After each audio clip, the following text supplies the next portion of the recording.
Welcome to NASA Edge. An inside and outside look at all things NASA. We're here at the NASA Jet Propulsion Laboratory in Pasadena, California, to talk about the low-density supersonic decelerator, Also known as LDSD. Which is part of the Entry, Descent, and Landing portfolio. Over the course of the show, we're going to be talking to a number of engineers and researchers, and they're going to provide us a status update on the project. And we'll learn about the future of this technology demonstration mission. So like LDSD, slow down, relax, and enjoy the show. Hey, and watch out for the deer, too. Yeah, they run the place out here. So, Ian, it's great having you on the show again. Thanks for having me. And I guess you're just recovering from an open house here at JPL? Yeah, Saturday and Sunday, we had 45,000 people come through JPL to hear about all the things going on here. And it was really nice because we got to share some of the enthusiasm, show them some videos from LDSD, talk to them about the future and all the cool things that we're going to do.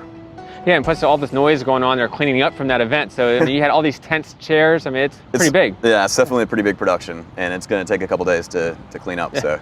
Now, the last time we had a chance to talk with you, you were talking about an upcoming test at China Lake. Yep. In fact, you probably had a number of tests since then. Yeah. But before we actually get into the results of those tests, kind of just take us through what low-density supersonic decelerator is all about. So, a couple years ago, we put the Curiosity rover on the surface of Mars. This was a 1-ton nuclear-powered, laser-equipped rover. It was the largest, most massive thing we've ever landed on another planet. The capability to put that on the surface of Mars was basically using technologies that we've had for decades, going back to the Viking program in the early and mid-1970s.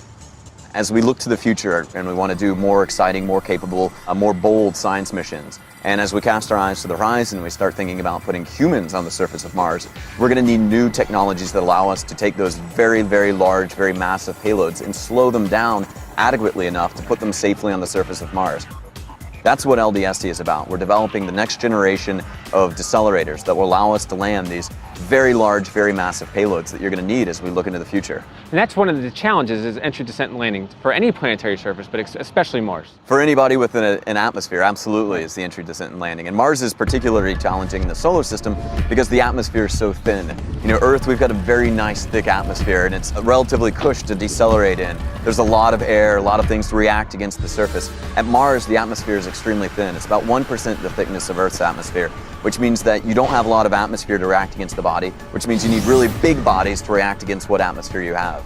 So looking at the LDSD project, kind of take us through the different aspects of LDSD. Well, it starts with the technologies. We're developing 2 new flavors of supersonic decelerators. Devices we call supersonic inflatable aerodynamic decelerators, or SIADs, and extremely large parachutes that can be used at Mach numbers at speeds much higher than we've been able to use them in the past. From there, it goes into the idea that before we use these technologies at Mars, we need to make sure that they work the way that they need to, that we understand how they work, and that we get the performance that we need from them. That means we have to test them, and that's actually one of the hardest aspects of this entire project, is that the size of the devices that we're developing and the conditions in which we're going to be using them are things beyond whatever test capabilities we've had since really the dawn of the space age. For 50 years, you know, we've outgrown all of the tools, infrastructure, and capabilities that we've got for doing testing on these size devices. So we had to come up with new techniques. That means things like rocket sleds out in the desert, or high altitude supersonic flight tests like what we conducted last year and what we'll be conducting again next year. So let's go back. We interviewed you here at JPL about a year and a half ago, Yeah. and you had an upcoming sled test. Kind of take us through that test, and what were the results? Well, we were out in the desert, we were at China Lake, and we were doing some testing on SIAD-R.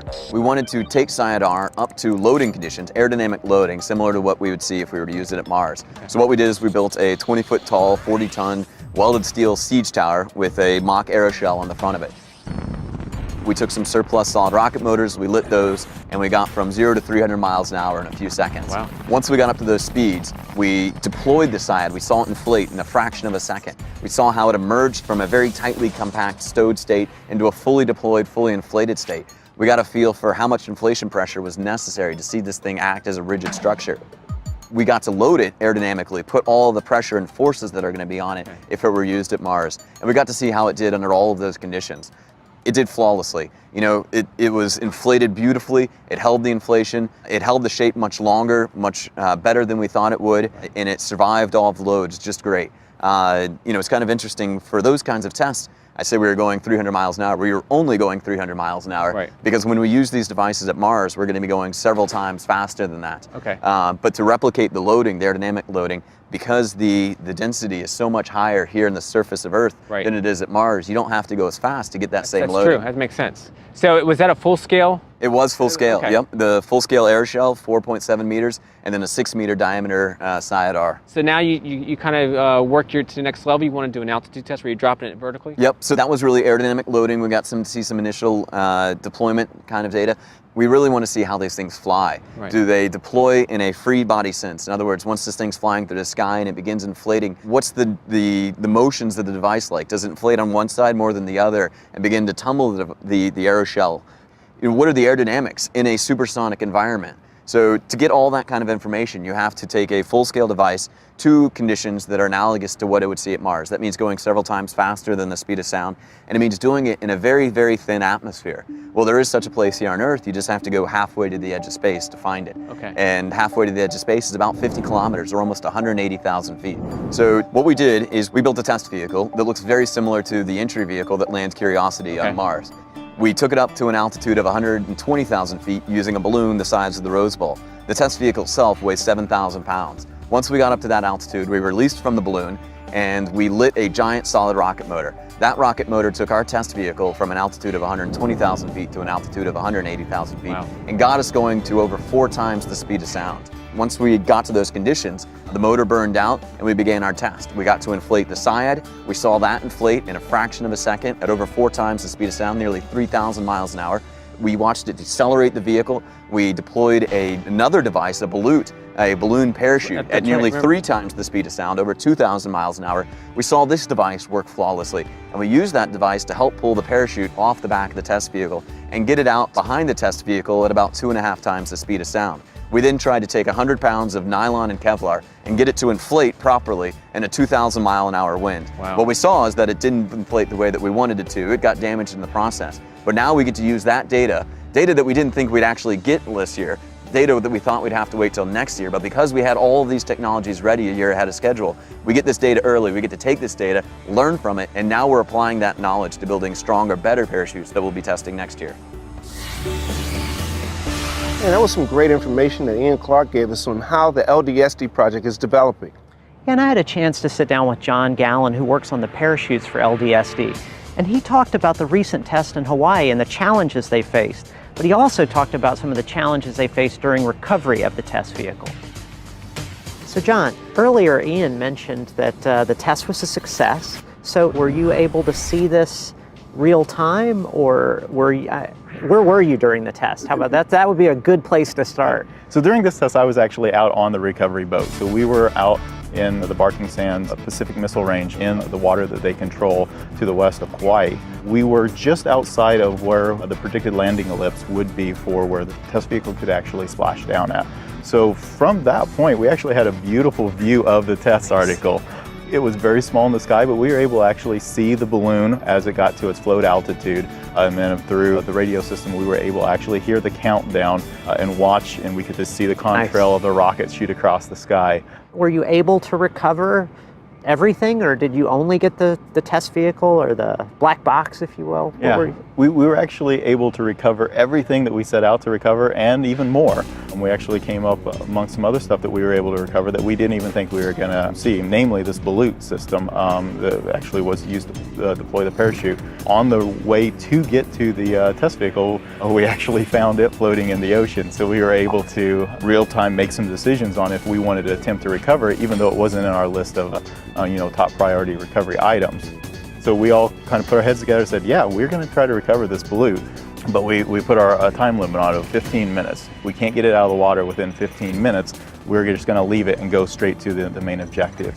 There was also, this isn't something we had even talked about recovering, and the fact that it actually could have a live pyrotechnics still on board.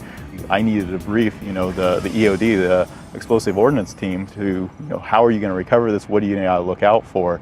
So in real time, I gave them a complete briefing, told them of the hazards, how much ordnance was on board, where they would look to see if it had fired or not. And this all happened in the course of about 15 minutes by the time, we said, hey, we're going to recover the balloon, and at the point that we actually got the boat to the balloon. And I would have just said, this isn't on our list, too bad. But it seems like you scored a huge victory in being able to recover some pretty important data. It was, because we needed to know, how well that balloon worked. If we would have thought we'd ever recovered it, would it got put on the list?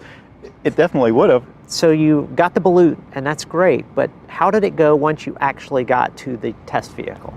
Yeah, so once we got to the test vehicle, we basically had two boats. One was what we called the fast boat. It actually was able to get to the test vehicle before the big crane boat that we actually would use to pick the test article out of the water. So the first boat got there. It had two Navy EOD divers on board, as well as two of the JPL employees, to basically evaluate the situation. So they couldn't, pull the vehicle out of the water, but at least they could get there. The Navy guys had some buoys. They had, all of their dive gear and stuff that they would be able to go in, get on the vehicle, and start to pull off the critical data, like this little black box item, which had all the critical data in it.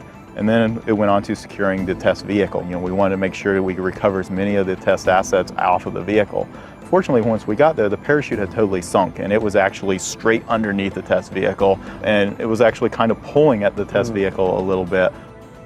So basically, they cut the parachute free. They were able to transfer that structural load over to the boat, and the boat was actually able to move away from the test vehicle, basically holding the parachute, keeping it from sinking, as well as making sure that the test vehicle remained afloat and wasn't getting yanked underwater by this parachute. And then shortly thereafter, the EOD guys actually stayed and sat on the test article until the large boat, crane boat, was able to come over. And at that point, we started the recovery efforts of getting the test vehicle out of the water.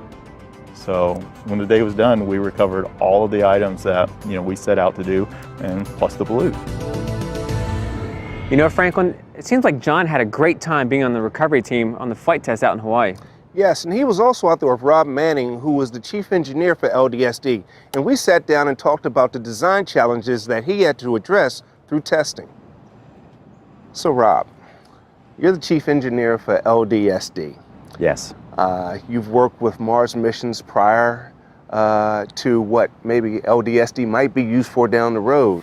You've had missions that have gone to Mars where you didn't test these parachutes like that. That's correct. So what's different between then, say for instance, what you did with Curiosity, Pathfinder, and even Viking, to moving forward to LDSD where you are now? What's the difference? Well, I think the biggest difference is those parachutes were all designed to conform to architecture and design principles that were tested at high altitude in the 1960s and early 1970s. So there was 3 test programs where high altitude balloon would lift up a parachute with a simulant of an entry vehicle and launch it way up into the upper atmosphere, just like we're doing above New Mexico, and test out these parachutes to see how well they work, especially how well they inflated in those conditions. We've been counting in those test results for 40 years, and that test program has given us confidence that the parachutes we design will inflate. Now, we still have to make sure that the parachutes were designed to be strong enough, so what we can do is inflate them in Earth conditions in giant wind tunnels and get the strength tested that way. But we can't reproduce the high-speed inflation part. We're counting on those test results from the past. So when my team and I said, let's build a rover like Curiosity. Well, what's the biggest parachute that was ever tested in the 1960s and 1970s? There was one parachute that was tested that was just about the size of Curiosity's.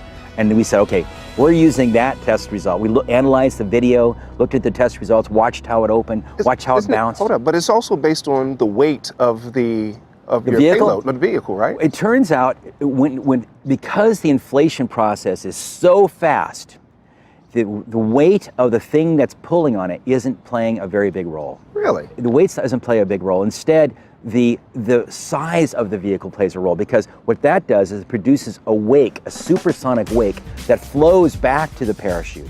So what we really need is not so much something that's that heavy, but something that doesn't slow down too fast during the inflation process. Because the inflation process is so fast on Mars, it doesn't have to be exactly the same weight. And back then, the weight wasn't that high, but the size of the forebody, the heat shield, the wake was about right. So again, so we could take advantage of that. Now on Earth, weight does play a role because it takes such a long time for the parachute to open. So by the time the parachute is open, you've already slowed down to half your speed. On Mars, boom, it goes from nothing to something in a matter of half of a second. Okay, so in LDSD, you have your supersonic parachute, but that's only half of what you're working with. You have the SIAD that deploys. That's right. So we did a twofer. We did 2 tests in one chance last June. What's so nice about a SIAD, it doesn't weigh a lot, and it's pretty easy to pack around the aft body of the space capsule. So we can pack it there, and with a pretty small gas generator, we can inflate it, boom, and add to the diameter of the heat shield. Right. The cool thing about that is that now we can get a bigger vehicle that would otherwise have to inflate its parachute at 3 times the speed of sound. Instead, we can use it to slow down from, say, Mach 4 down to Mach 2 without losing too much altitude. I mean, the problem here is that you're running out of space. But if you wait too long with your parachute, you hit the ground. So in our case with LDSD, we said, well, if we could try out this SIAD technology, we could even go to bigger systems, bigger than Curiosity. And if you add to this, a new supersonic parachutes, even that's twice the area of Curiosity's parachute, then we will really have pushed the envelope and allowed future designers, future mission designers, to land things that right now I can't land, because the largest parachute ever tested successfully was back in 1972. What's the difference between the speed of, say, for instance, when Curiosity entered Mars' atmosphere versus what you'll send to Mars 10, 20 years from now after the SIAD has been deployed? In all cases, we don't think we could test, we don't want to test parachutes much above Mach 2. The reason is that if you go to, say, Mach 3, the temperature, the friction of the atmosphere of those speeds will melt the fabric. So in all cases, we're trying to get the whole vehicle down to a velocity and altitude where the parachute will work, and that's around Mach 2 to Mach 2.5. And that's what you've managed in the past. And what's managed in the past, and what a SIAD does, it allows you to have bigger vehicles to take you into that realm without getting too close to the ground. It's almost like downshifting your car. It is. It's like exactly. It's like a transmission. You got to get in the next velocity regime, an altitude regime, so to use your equipment safely. And so really, that's why a SIAD and this parachute really do go together for bigger vehicles. Looking at the data you've received from the Hawaii test and your helicopter tests, what are your design challenges going forward to develop the supersonic parachute? Okay, well, the first design challenge is first to figure out what were the actual stresses on the fabric during inflation. Is it possible that we underestimate how much force is applied to these parachutes under supersonic conditions? Or was there something about that parachute that made it weaker than we expected? That's a number one primary question. The other question is, what happened in this test where it actually failed well below our expectations? It could tell us that maybe it's not something about supersonic, because we've never had this kind of failure. If you look back at all the previous supersonic flights in the 1960s and 70s, they never had this kind of failure. So we're thinking that maybe there was something about how the manufacturing tolerances stack up when you make something this large that might be a potential cause, but there may be other causes. So our biggest challenge is, okay, now how strong do I make the next parachute? I could make the parachute a lot stronger. We could put much more Kevlar on it. We can just go to town making it stronger and heavier and harder to use, because if I make the parachute too massive, then nobody's going to want to use it, because it's just not paying for itself anymore. Right. So the right thing is to find the right balance between making it strong but not too heavy. And that's the real challenge. Can we come up with computer simulations and models that make accurate predictions of the stresses in that fabric and structure during supersonic inflation? And that's what we're doing now. And if we can do that, we will win this game. Okay, Ian, what's next for LDSD? We're still going. We got more testing. Okay. We had the parachute data that we got from this year's test. We're taking that knowledge, we're applying it to how to build better, stronger parachutes. And we've got 2 more high-altitude supersonic flight tests in 2015. That'd be in Hawaii too? And those will be off the coast of Kauai, absolutely. We have more sled tests. Once we have this new parachute design, we're going to go back out to the desert and we're going to expose it to over 100,000 pounds of force and make sure that parachute's strong enough to survive the forces it's going to need to survive. Again, if it's that's going to be used at Mars. We've got more sled testing on the SIAD device, the device that we're targeting for things 3 or more times the size of the Curiosity rover. And it's the data from these tests, in particular the data from the high altitude flight test this year, and those technologies that are really going to be driving the future of the missions that we do to Mars, and hopefully one day be used to land humans on the surface of Mars. And I assume that at some point in the future you'll actually have a high altitude test with the SIAD-E? That's our hope. That's right our hope, now right? for 2015, the 2 tests are targeted with SIAD-R Okay. and parachute, and trying to get the parachute fully inflated at the test conditions that we need to, and maybe even trying to deploy the parachute in a new way, constrain the opening diameter, reef it, it's called, to not generate as large as the loads and maybe have a more controlled opening. That's one of the things we're testing. How soon could you even think of having a mission, let's say a robotic mission using SIAD, the SIAD concept, or the LDSD concept going to Mars? Well, in theory, by the end of this project, these technologies, particularly the SIAD and the parachute in particular, will be ready for adoption in a flight project. That means that at the end of next year, we will have all the data and we will have conducted most of the testing necessary for them to be incorporated onto a flight project. You just sort of look on the horizon and see, well, what opportunities do we have for missions to Mars? We have a couple coming up in the near term. The 2020 opportunity that's very similar to the Mars Curiosity rover. It's more likely that the missions coming behind that one after 2020 are going to be using these technologies. For example, the 2020 mission has a caching component associated with it. It wants to collect a number of samples that we hope to be able to retrieve and bring back to Earth. Well, the mission that comes after that is going to have to go retrieve that sample, load it onto a rocket that takes it from the surface of Mars at least up into Mars orbit. That's an enormous system, and that's a system that's going to require, at minimum, a larger, better parachute like what we're developing, but possibly a SIAD as well. That's just awesome, Ian. And just think, maybe your concept will be used Yeah. when we land the first humans on Mars. Well, that'll be exciting. I want to keep going. So Right. I want to go bigger. I want to develop more technologies. You know, the technologies we're developing, Right. we're targeting things bigger than Curiosity. But I've told you, on the horizon is one day putting humans on the surface Right, of Mars. right. So, I'd like to be able to keep going with these kinds of technologies and develop them further to make sure that we have that set enabled for when we want to go land humans on the surface of Mars. Well, I think Ian Clark will be a name to remember when the first humans to land on Mars. Well, hopefully LDSD, because it's an enormous team. Again, a very amazing team that we've assembled here at JPL and across NASA and across all of our industry partners. The Navy, the Columbia Scientific Balloon Facility, our NASA centers, Langley, Ames, Goddard, Wallops, all across the nation. It's just a really phenomenal team that we've got. Ian, thanks for joining us again. Appreciate the update on LDSD, and we look forward to seeing more great things about the project in the next couple years. Thanks for having me. Ian, John, and Rob gave us a great overview of the LDSD technology demonstration mission. Entry, descent, and landing is one of the critical challenges we're going to have to overcome if we're going to land humans on Mars. And the challenges don't stop with LDSD. We're going to look at several EDL projects on future episodes of NASA Edge, like Thor, for example. Right, dropping a hammer early. You're watching NASA Edge. An inside and outside look At all things NASA.